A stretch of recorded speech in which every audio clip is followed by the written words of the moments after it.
અરે હું અહીંયા એડિટિંગ કરું છું, મારે આગળ કલાકમાં 2 વિડીયો મૂકવાના છે.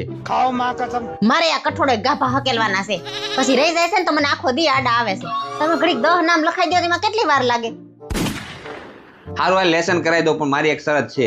હું જે લાઈન બોલું ને એ લાઈન તમારે 3 થી 4 વાર ફટાફટ બોલવાની છે. આ માણસ તો સીધી રીતના કઈ કામ કરતા જ નથી, કઈક ને કઈક ઊભા જ હોય લાઈન. બોલો શું છે તમારી લાઈન? તો લાઈન ઈ છે, ગાય ઘાસ ખાય ભેંસ ઘાસ ખાય. ગાય ઘાસ ખાય ભેંસ ઘાસ ખાય. ઝડપથી બોલો. મમ્મી હું પહેલા બોલો. ગાય ઘાસ ખાય ભેંસ ઘાસ ખાય ગાય ભેંસ ખાય.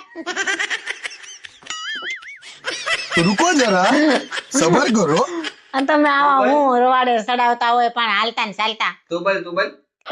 ગાય ઘાસ ખાય ભેંસ ઘાસ ખાય ગાય ઘાસ ખાય ભેંસ ઘાસ ખાય ગાય ઘાસ ખાય ભેંસ ઘાસ ખાય ગાય ભેંસ ઘાસ ખાય. બોલો. હું બોલો ગોતિયા વેસે આવું ન કરું.